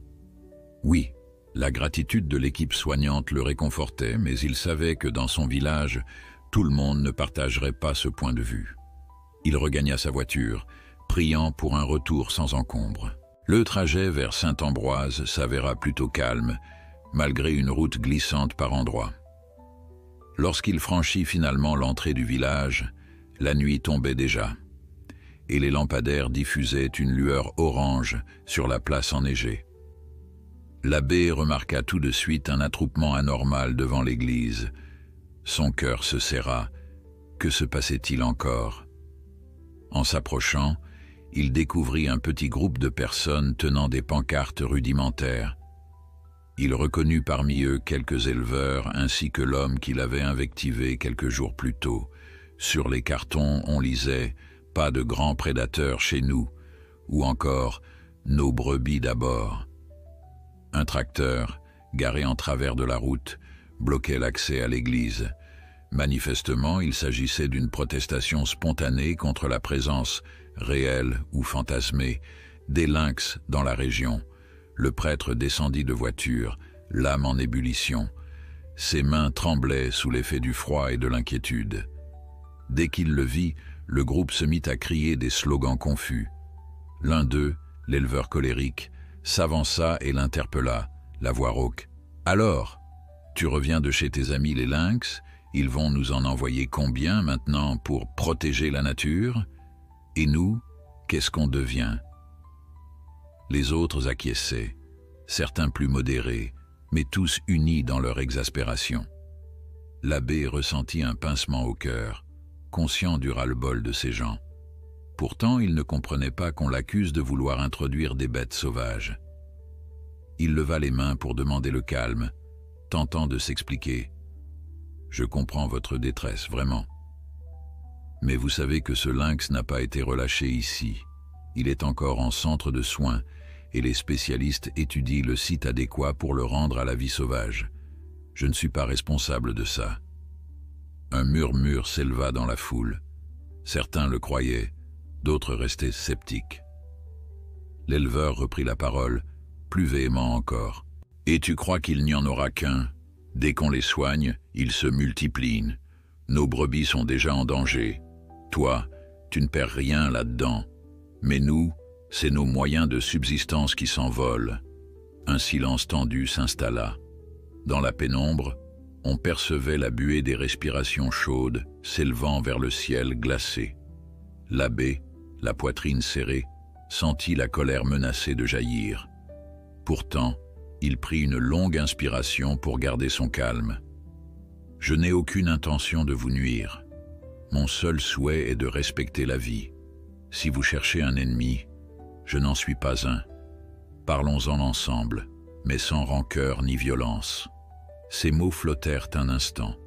Le groupe sembla vaciller, partagé entre la rage et le doute. Finalement, l'éleveur jeta un regard circulaire à ses camarades, puis souffla dans un soupir. « On parlera, oui, mais on ne se laissera pas faire. » Il fit signe aux autres de se disperser. Peu à peu, les protestataires remontèrent dans leurs véhicules, laissant derrière eux des traces dans la neige. Le tracteur s'éloigna, libérant l'entrée de l'église. L'abbé, encore sous le choc de cette confrontation, se retrouva seul sur la place. Le clocher tinta l'heure, comme pour rappeler que le temps poursuivait sa course, indifférent aux conflits humains. Secouant la neige accumulée sur ses épaules, il entra dans l'église, l'esprit troublé. Les bougies, allumées plus tôt par quelques fidèles, projetaient des ombres tremblantes sur les murs. Dans ce calme solennel, le prêtre s'agenouilla et ferma les yeux, cherchant la force de faire face à l'animosité naissante. Il pria pour les éleveurs en colère, pour le lynx en convalescence, pour l'équilibre fragile entre l'homme et la nature. Puis il resta là, en silence, déterminé à trouver une voie de réconciliation. Les jours qui suivirent la manifestation improvisée devant l'église furent teintés d'incertitude et de fatigue pour l'abbé Thierry. Le climat dans le village oscillait entre méfiance et solidarité. D'un côté, certains éleveurs, convaincus que le sauvetage du lynx symbolisait une menace directe pour leur troupeau, continuaient de le conspuer ouvertement. De l'autre, une partie des habitants, touchés par l'acte de compassion, apportaient aux prêtres leur soutien moral et cherchaient même des solutions pour apaiser les tensions. Personne ne restait indifférent. On sentait que la communauté traversait une épreuve dont l'issue demeurait incertaine. Pour ne rien arranger, l'hiver refusait de relâcher son emprise. La neige persistait, les routes restaient parfois coupées, et les bêtes peinaient à trouver de quoi se nourrir. Des cas de prédation sur le bétail étaient régulièrement signalés, bien que les responsables ne fussent pas toujours identifiés avec certitude. Renards, chiens errants ou lynx, à chaque brebis disparue, la question revenait. L'angoisse grandissait. Dans ce contexte, le geste du prêtre, au lieu d'apparaître comme un simple sauvetage isolé, prenait une dimension presque symbolique, catalysant les rancœurs de certains et l'élan altruiste des autres. Un après-midi, le maire décida de réunir au plus vite un comité de médiation dans la salle polyvalente. Il invita l'abbé, quelques éleveurs notoires, ainsi que des citoyens intéressés par la protection de la faune. L'objectif, calmer les esprits et instaurer un dialogue constructif. Lorsque l'abbé arriva, la salle était déjà animée par des discussions contradictoires. Des affiches montrant des paysages de montagne couvraient les murs, comme un rappel de la beauté sauvage qui entourait le village. Pourtant, l'ambiance restait pesante. On sentait la colère retenue d'un côté et la volonté de compromis de l'autre. Le maire, visiblement à bout de nerfs, monta sur l'estrade et remercia chacun de s'être déplacé malgré le froid. Il expliqua que l'idée n'était pas de pointer du doigt un coupable, mais de trouver des solutions concrètes. Un vétérinaire de la région prit alors la parole pour dresser un bilan sur la présence réelle des lynx. Leur nombre exact restait difficile à évaluer, mais les observations confirmées demeuraient rares. Les analyses d'excréments et de poils montraient toutefois que plusieurs individus transitaient dans les forêts environnantes. Quant aux pertes de bétail, il reconnut qu'il était compliqué de distinguer systématiquement l'action d'un lynx de celle d'autres prédateurs. Le débat s'enflamma lorsque l'éleveur le plus virulent s'exprima. Il réaffirma que pour lui, la seule bonne solution consistait à empêcher tout retour du lynx dans la vallée, quitte à installer davantage de pièges ou à autoriser des tirs. Une partie du public hocha la tête en signe d'approbation, tandis que d'autres s'indignaient. Le maire, inquiet, cherchait déjà du regard un moyen d'éviter que la réunion ne dégénère en empoignade. L'abbé, assis au premier rang, se redressa. Il sentit qu'il devait intervenir pour encourager la mesure et l'écoute mutuelle. « Je comprends vos souffrances », déclara-t-il en se levant, la voix claire malgré son appréhension. Les éleveurs redoutent de voir leurs bêtes massacrées, et c'est tout à fait légitime. Nous devons prendre en compte cette réalité économique et affective, mais nous ne pouvons ignorer non plus que le lynx fait partie d'un écosystème fragile. Le détruire ne fera que rompre un équilibre. Il nous faut plutôt travailler à protéger les troupeaux efficacement, tout en respectant la vie sauvage. Son discours attira aussitôt des commentaires variés. Certains murmuraient qu'il n'avait jamais possédé de brebis, qu'il ne comprenait pas le quotidien des fermes. D'autres, plus sensibles à la cause animale, l'encourageaient à continuer. Le maire, voyant une fenêtre de conciliation, proposa alors d'organiser une commission où siégeraient des représentants des éleveurs, des experts en faune sauvage et des élus locaux. Cette commission, selon lui, pourrait étudier les solutions pratiques: installation de clôtures renforcées, indemnisation rapide des pertes, accompagnement vétérinaire et suivi des prédations. L'idée reçut un accueil mitigé. Si certains se montraient ouverts, d'autres trouvaient que c'était une perte de temps. Mais devant l'insistance du maire, la majorité finit par accepter au moins d'essayer.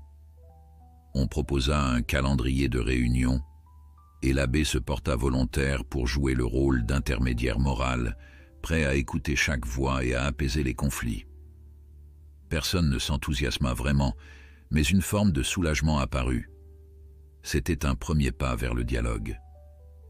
Au sortir de la salle, la nuit tombait sur le village. L'abbé, escorté par 2 paroissiens bienveillants, s'arrêta un instant sur le parvis pour observer les rues enneigées. Quelques réverbères chancelants diffusaient leur halo jaune. Une fatigue immense le submergeait, mêlée d'un espoir timide. Au moins, cette réunion n'avait pas viré à la confrontation directe. Le maire, en se glissant à ses côtés, lui adressa un bref sourire. « Merci pour votre intervention, mon père. Vous avez su trouver les mots justes pour calmer le jeu, du moins temporairement. J'espère que nous pourrons avancer. » L'abbé hocha la tête, conscient que le plus difficile restait à venir. Il se demandait si, dans ce microcosme montagnard, les hommes parviendraient à dépasser leurs antagonismes pour coexister avec la nature. Son rôle, il le sentait, serait de rappeler inlassablement qu'il n'existe pas de solution simple et radicale et que seule une approche commune garantirait la paix. Cette conviction le portait, même si son corps réclamait déjà un peu de répit. Le lendemain, à l'aube, il reçut un appel de Marc, le vétérinaire itinérant. Celui-ci lui annonça que le lynx se rétablissait bien. Mieux encore, l'équipe du centre envisageait une sortie en enclos semi-ouvert dans quelques jours, afin de voir comment l'animal se débrouillerait pour chasser des proies naturelles. Cette étape, cruciale avant tout éventuel relâché, confirmerait si le félin avait retrouvé suffisamment de vigueur. S'il parvenait à se nourrir seul et à ne plus dépendre des soins humains, alors la réserve naturelle pourrait prendre le relais et envisager un retour progressif à la liberté. Cette nouvelle réjouit l'abbé, qui ne put s'empêcher de sourire. Il se rappela le soir où le lynx, affamé et terrorisé, s'était réfugié dans l'église. Quel chemin parcouru depuis lors! L'animal désormais n'était plus cette ombre frémissante, mais un prédateur capable de se redresser, peut-être même de retrouver sa vie sauvage. L'abbé ressentit une forme de gratitude profonde. Ses prières pour la survie de la bête trouvaient un écho concret dans les mains expertes des soignants. Toutefois, la perspective d'un futur relâché dans la région ne manquerait pas de raviver les querelles. L'abbé craignait déjà la réaction des éleveurs en apprenant que le lynx recouvrait la santé. Il se demanda s'il fallait leur dire la vérité dès maintenant ou attendre que la commission de médiation soit en place. Il opta pour la prudence. Mieux valait éviter de créer un emballement avant que les choses ne soient formellement décidées. Plus tard dans la matinée, il partit rendre visite à un vieil agriculteur, réputé pour sa sagesse. Les pentes enneigées menant à sa ferme étaient glissantes et l'abbé avança prudemment.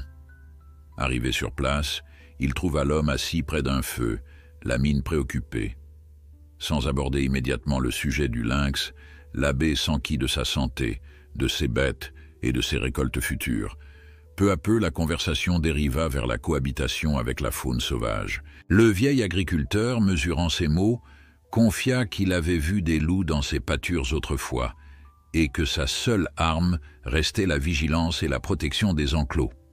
« Vous savez, dit l'homme en tisonnant les braises, la nature est une force qu'on ne maîtrise pas. Je comprends ceux qui ont peur et se fâchent, et je comprends aussi qu'on ne peut pas abattre tout ce qui nous gêne. Je ne crois pas aux solutions extrêmes. » Ces paroles confortèrent l'abbé dans l'idée qu'il existait, même chez les éleveurs, un désir d'équilibre. La radicalisation venait souvent d'un sentiment d'impuissance face aux aléas. Convaincu qu'il fallait continuer à dialoguer, le prêtre quitta la ferme avec un regain d'espoir. À travers ce paysage figé par l'hiver, il percevait des lueurs de compréhension mutuelle. De retour au village, il apprit que la presse préparait un nouveau reportage, cette fois sur la collaboration potentielle entre les éleveurs et la commission de médiation. Se sentant toujours mal à l'aise avec les médias, il se promit toutefois d'y participer si cela pouvait encourager la solidarité. Pendant ce temps, le maire annonçait une première réunion officielle pour la semaine suivante. Le compte à rebours commençait, et l'abbé comptait bien faire tout ce qui était en son pouvoir pour empêcher que l'histoire du lynx, au lieu de devenir une belle leçon de survie, ne se transforme en nouvel épisode de discorde. Une semaine plus tard, Saint-Ambroise se trouvait à nouveau sous un épais manteau neigeux. La commission de médiation voulue par le maire devait se réunir ce matin-là, et l'abbé Thierry s'y rendait l'âme remplie de convictions mêlées d'incertitude. Il ne savait pas encore comment l'Assemblée réagirait aux nouvelles du centre de soins, ni si les éleveurs accepteraient le début d'un réel compromis. Sur la petite place du village, les traces de pas s'enfonçaient dans la neige immaculée, reflétant un ciel d'un blanc uniforme. Dans la salle des fêtes, l'atmosphère était plus paisible que lors de la précédente réunion. Plusieurs chaises avaient été disposées en cercle et l'abbé remarqua avec soulagement que les éleveurs, malgré leurs mines fermées, s'étaient assis en silence, prêts à écouter. Marc, le vétérinaire, était présent, tout comme Philippe, spécialiste de la faune sauvage. Le maire s'éclaircit la voix et ouvrit la séance en rappelant les objectifs. Évoquer les progrès sur la question du lynx, envisager les moyens de protection des troupeaux et surtout maintenir un dialogue respectueux. « Je vais commencer par une bonne nouvelle », annonça Marc. Le lynx récupéré dans l'église est désormais en enclos semi-ouvert. Il chasse de petites proies avec succès. D'après les analyses, il pourrait être relâché d'ici quelques semaines dans une zone montagneuse à environ 40 km d'ici, hors de vos pâtures. Nous ferons un suivi par GPS pour éviter qu'il ne s'approche des exploitations. Quelques murmures parcoururent l'assemblée. Certains éleveurs se crispaient, suspectant que l'animal finirait par revenir. D'autres, moins hostiles, hochèrent la tête d'un air pensif. Encouragé, le maire enchaîna en distribuant des brochures contenant des informations sur les clôtures renforcées, les chiens de protection et le dispositif d'indemnisation en cas de prédation avérée. Il laissa ensuite la parole aux participants. Un éleveur se leva. Il expliqua calmement qu'il ne voulait pas s'opposer à la survie des lynx, mais qu'il fallait des garanties. Il avait investi des années de travail dans son troupeau et ne pouvait tolérer que la réintroduction d'un grand prédateur fût décidée sans concertation. D'autres prirent la parole, suggérant des pistes d'amélioration. À la surprise de l'abbé, la discussion resta globalement courtoise. Aucune voix ne réclama l'éradication immédiate de l'espèce. On cherchait plutôt à bâtir un dispositif de prévention et d'indemnisation satisfaisant. « Nous pourrions organiser une formation sur la cohabitation », proposa alors Philippe. « Apprendre à identifier les signes de présence du lynx, les méthodes de protection les plus efficaces. Les subventions régionales peuvent aider à financer des grillages de meilleure qualité. » Cette idée obtint un certain appui. Le maire fixa une date pour une prochaine réunion, où un formateur spécialisé viendrait présenter des solutions éprouvées dans d'autres régions. Peu à peu, l'hostilité initiale se transformait en méfiance constructive. L'abbé, témoin de ce changement, sentit son cœur s'alléger.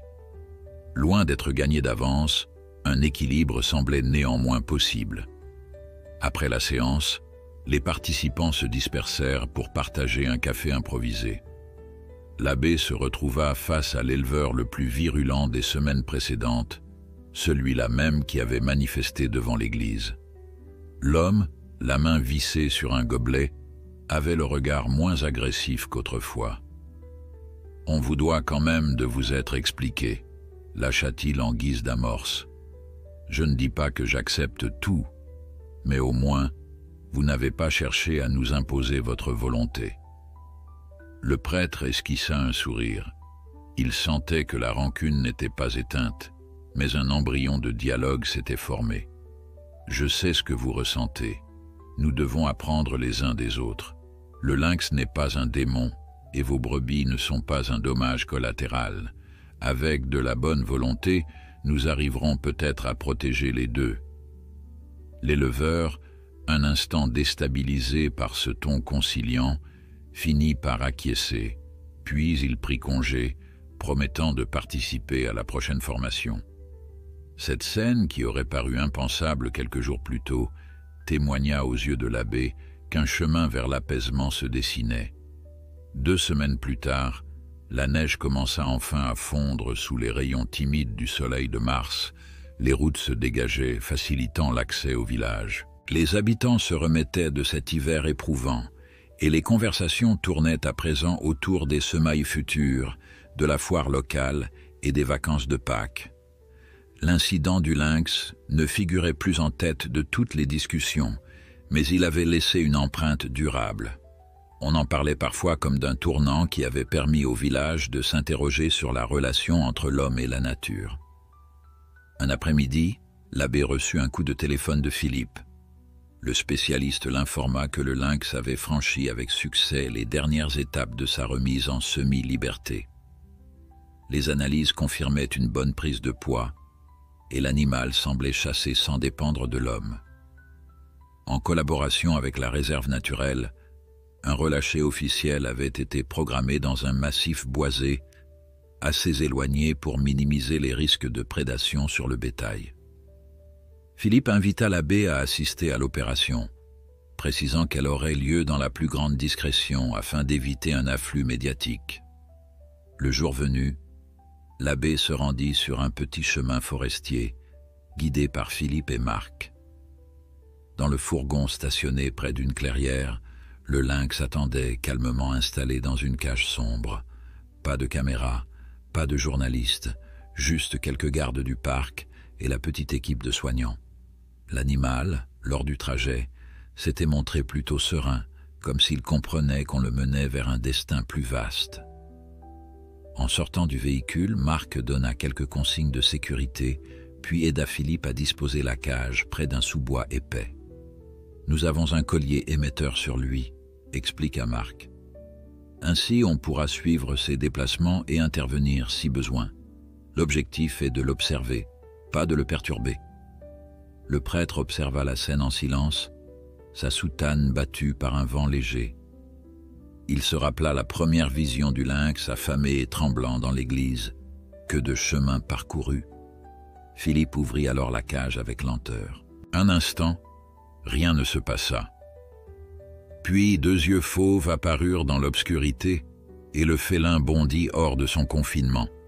Il s'arrêta à quelques pas, humant l'air de la forêt, les muscles tendus.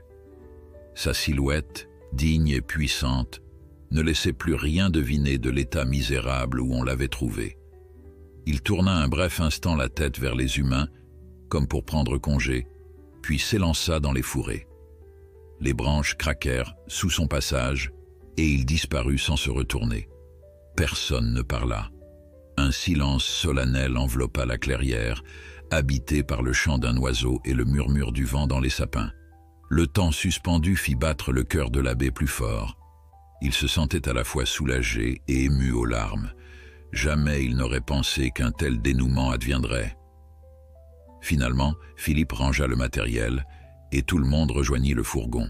« Vous pouvez être fier, mon père », dit Marc en s'approchant de lui. « Sans votre intervention, ce lynx n'aurait pas survécu. » L'abbé, incliné par l'humilité, répondit d'une voix douce. « J'ai simplement tendu la main. Le reste, c'est la nature et votre savoir-faire qui l'ont accompli. » Sur le chemin du retour, la petite équipe discuta des perspectives futures, continuer à travailler avec les éleveurs, affiner les techniques de protection, éviter les situations de conflit inutiles. Chaque mot était un pas de plus vers une cohabitation raisonnée. L'abbé, en écoutant ces échanges, se sentait apaisé. Il savait que tout n'était pas encore résolu. Il existerait toujours des tensions, des incompréhensions. Mais la présence de ce lynx, désormais libre, devenait le symbole d'une volonté collective de préserver la vie dans sa diversité. En rentrant à Saint-Ambroise, l'abbé s'arrêta un instant devant son église, regardant le portail où l'animal était entré cet hiver. La pierre conservait les mêmes gravures anciennes, mais il voyait cet endroit avec un regard neuf, comme si l'église, d'habitude sanctuaire pour les âmes, s'était ouverte un temps à une autre forme de détresse, celle d'un être sauvage en danger. Une passerelle s'était dressée entre 2 mondes que tout opposait, et cette rencontre improbable avait rayonné bien au-delà des murs sacrés. Ce soir-là, l'abbé célébra la messe devant une assemblée moins nombreuse que les semaines précédentes. L'effervescence était retombée. Il n'évoqua pas directement le lynx, mais son homélie portait sur l'espoir et la persévérance. Sans détail, il fit comprendre à ceux qui l'écoutaient que chaque geste de compassion, si modeste soit-il, peut parfois sauver une vie, et que les oppositions les plus vives peuvent être surmontées par la bonne volonté. À la fin de l'office, quelques fidèles s'approchèrent, visiblement émus. L'un d'eux murmura « Merci, mon père, de nous avoir montré qu'il existe toujours une lumière même dans l'adversité. L'abbé répondit d'un sourire, le cœur empreint de gratitude. Tandis qu'il éteignait les cierges et rangeait les livres liturgiques, il repensa à la silhouette du lynx disparaissant entre les arbres, libre et fier. Puis il leva les yeux vers la croix au-dessus de l'autel et adressa une prière silencieuse pour que l'avenir du village, de ses habitants et de tous les êtres vivants demeurés dans la forêt s'ouvre vers un chemin de réconciliation et de partage.